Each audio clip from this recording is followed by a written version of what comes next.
merci beaucoup pour l'invitation. Et donc, je vais faire une thèse, une antithèse, et puis on essaiera de faire la synthèse à un moment de la discussion. Mes déclarations d'intérêt.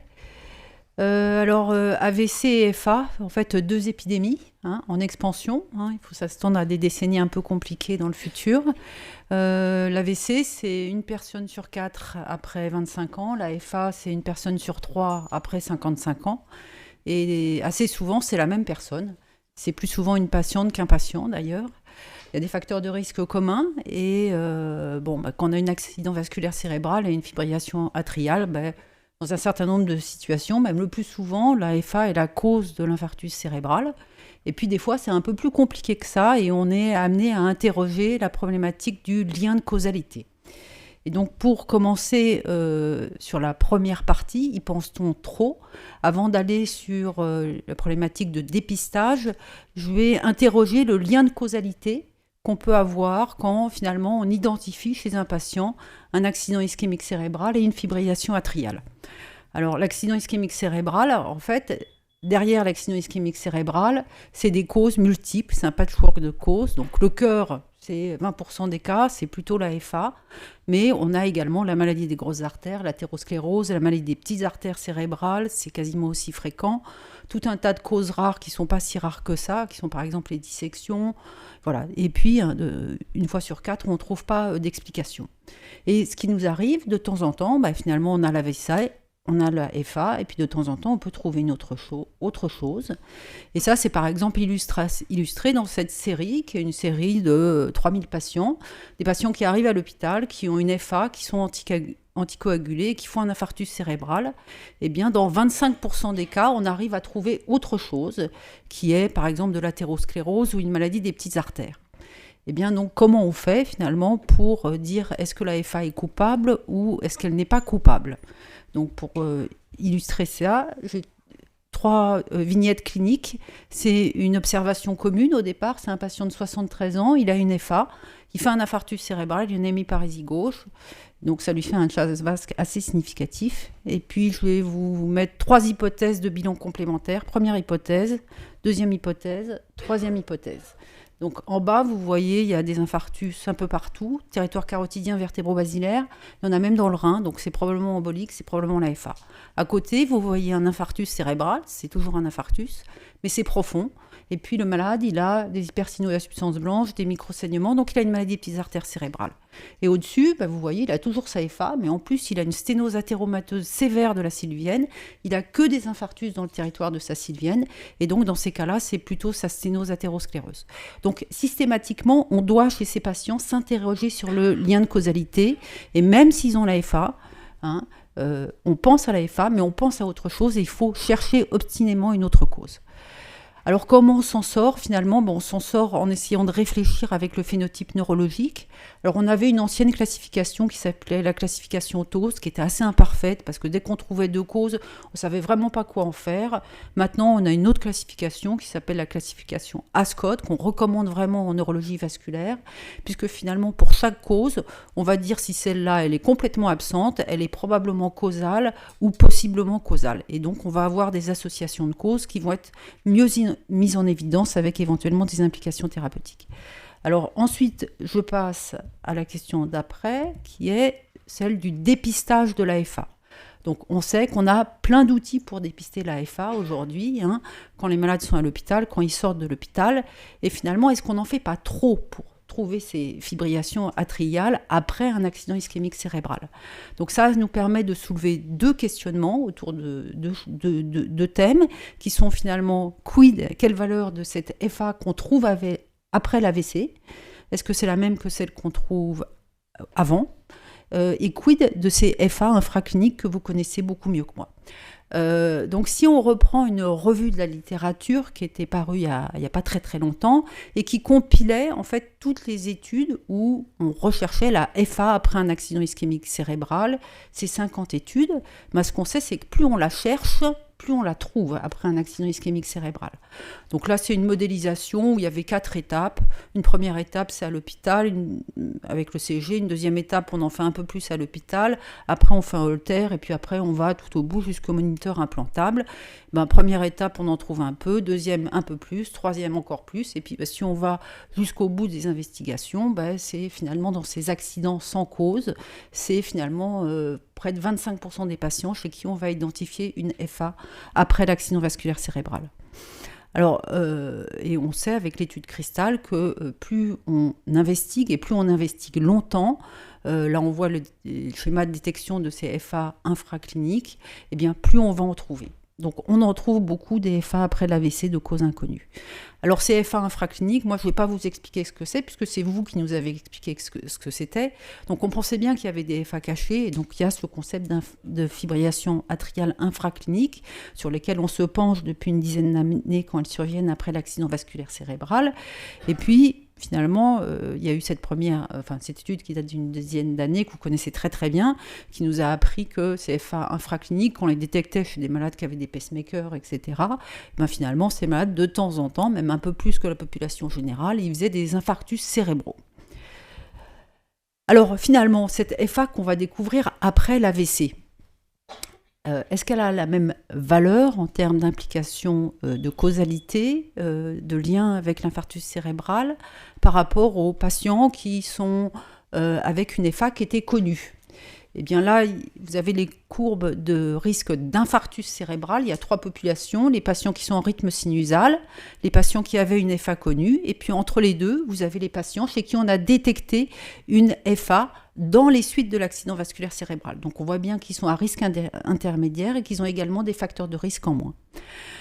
Quand on détecte la FA sur un holter ECG, précédemment c'était une série rétrospective avec du diagnostic de soins courants qui datait d'il y a une dizaine d'années. Quand on détecte ces FA sur des holters longue durée par rapport à un électrocardiogramme standard à l'admission du patient, c'est pareil, ces patients vont faire moins d'infarctus cérébral quand on va les suivre par rapport à celui qui aura une FA à T0. Et puis quand on met un moniteur implantable, eh bien, il y a un certain nombre de données qui nous montrent qu'on détecte la FA, et puis on va avoir un risque d'infarctus cérébral qui est réel, qui n'est pas égal à 0 en moyenne, qui est plutôt intermédiaire, mais sur le petit schéma en orange, là, vous voyez toutes les études observationnelles qui ont été rapportées dans ce type de situation, et vous voyez que des fois on n'en détecte pas 0%, et puis des fois on en détecte beaucoup avec des résultats très hétérogènes. Bon, donc qu'est-ce qu'on fait finalement quand on détecte ces FA post-AVC ? Il faut essayer d'affiner un petit peu notre approche diagnostique pour essayer d'établir un lien de causalité, prendre en considération la charge de facteurs de risque, la charge de fibrillation atriale, probablement d'autres éléments sur la cardiomyopathie.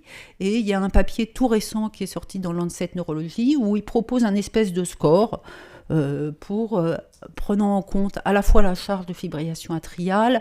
Alors c'est un score qu'ils appellent B2AD, également les aspects morphologiques, les facteurs de risque, et puis à partir de là, on identifie si le patient finalement va être à risque, si on a découvert cette FA post-AVC, éventuellement infraclinique, même souvent infraclinique, s'il faut faire quelque chose. On discute entre neurologues et cardiologues, et on comptait un peu sur vous pour nous aider sur les aspects thérapeutiques, pour savoir s'il fallait traiter de façon énergique sur le plan des antithrombotiques ces fibrillations atriales infracliniques. Pour l'instant, on n'en sait pas beaucoup plus, puisque vous connaissez comme moi ces 2 études sur ces FA infracliniques. On parle avant l'AVC, on ne sait pas très bien ce qu'il faut faire sur le plan thérapeutique. Donc voilà où on en est. Alors maintenant, je vais aborder l'autre versant de la question. Est-ce qu'on n'y pense pas assez ?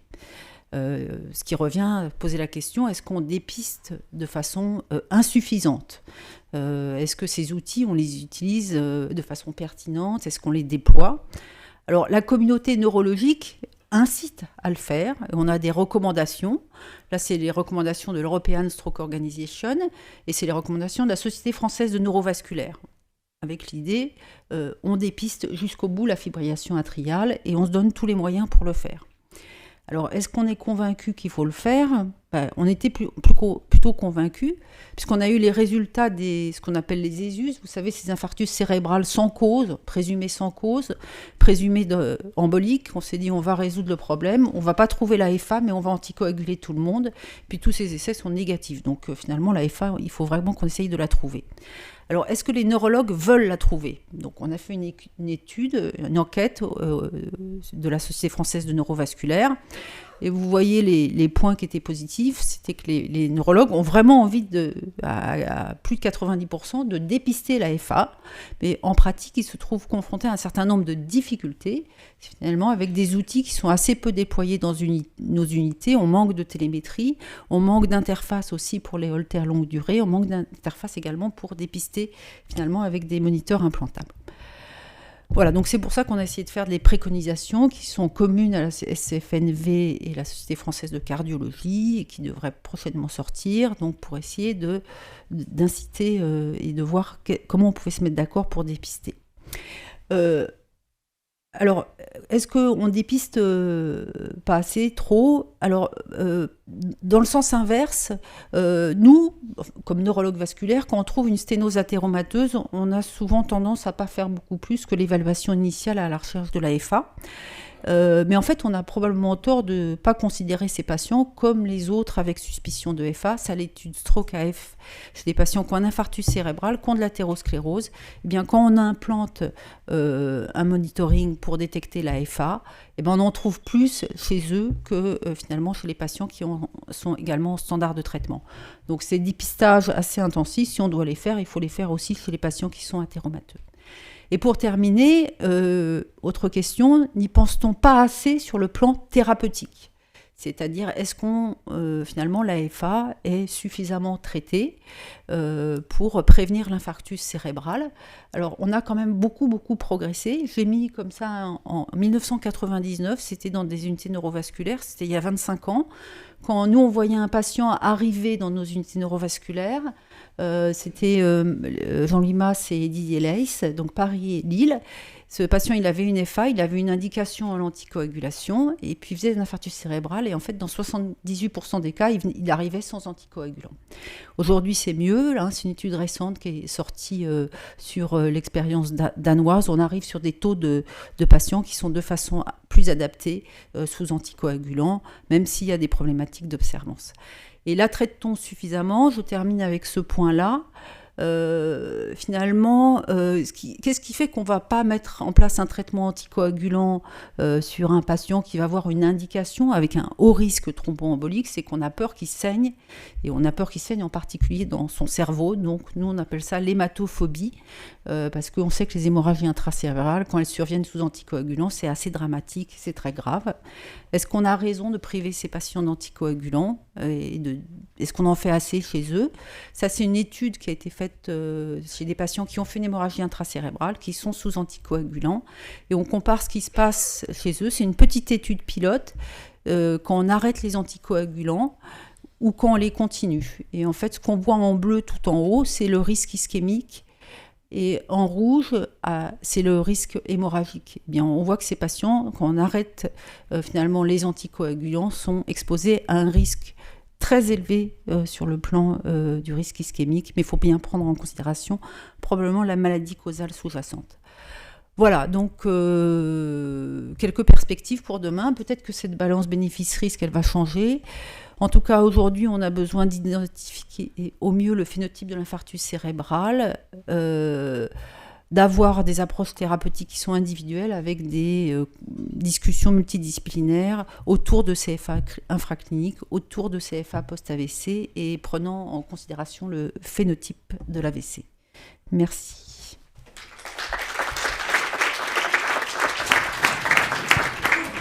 Merci Sonia. Ariel Cohen n'est pas là, mais il nous dirait que la fibrillation atriale, c'est un marqueur de risque vasculaire. Alors, quand vous trouvez et la sténose carotide serrée et la fibrillation atriale, qu'est-ce que vous faites ? Vous traitez l'un, l'autre ou les deux ? Les deux. C'est-à-dire, si c'est une sténose qui relève d'une prise en charge interventionnelle, elle sera opérée ou angioplastée, et le patient sera mis sous anticoagulant. Très bien. Question dans la salle pour Sonia ? Estelle? Moi, j'avais une petite question, Sonia. On discute très régulièrement, et en particulier, moi, je me pose beaucoup de questions sur en tout cas, la pertinence de diagnostiquer la FA sur des moniteurs cardiaques implantables dans les suites d'AVC. On sait qu'on va détecter de la FA, mais les études récentes montrent qu'on ne sait pas très bien quel type de FA et quel risque thromboembolique est associé à cette FA. Et que, si on est assez honnête, il n'y a aucune étude qui montre le bénéfice d'anticoaguler les patients après détection de F1 par des ILR dans les suites d'AVC, et qu'il y a un surrisque hémorragique qui est certain chez ces patients chez qui qu'on va anticoaguler. Donc c'est vrai qu'on est un petit peu embêté. Est-ce que tu penses que il faut continuer quand même d'aller très largement sur ces ILR où finalement on ne sait pas très bien ce qu'on fait. Ouais, alors ce qui pose la question indirectement de l'infarctus cérébral sans cause, finalement quand on n'arrive pas à trouver la cause.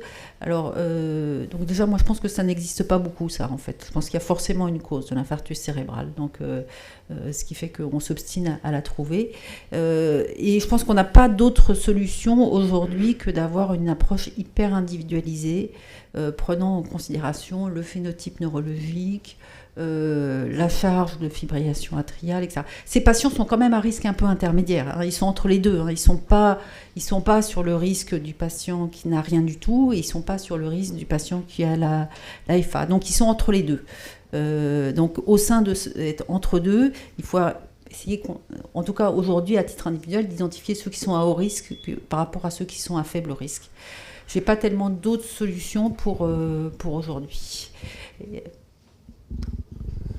Et alors, le patient avec une maladie des petites artères, sûrement hypertendue, et qui a la FA, t'es inquiète pour les anticoagulants ou finalement tu le traites comme les autres? Alors, sur le malade qui a une maladie des petites artères cérébrales liée à l'hypertension artérielle, donc une maladie des petites artères cérébrales profondes, nous on met ça dans la case artériolosclérose, ceux-là sont finalement pas tellement à risque de saignement. On verra avec les études, mais les patients qui sont très à risque, c'est les patients qui ont une angiopathie amyloïde cérébrale, donc une maladie des petites artères cérébrales superficielles. Et ça, en IRM, on est vraiment capable le plus souvent d'identifier quelle est la maladie sous-jacente. Donc l'angiopathie amyloïde cérébrale, l'anticoagulation paraît globalement plutôt une mauvaise idée.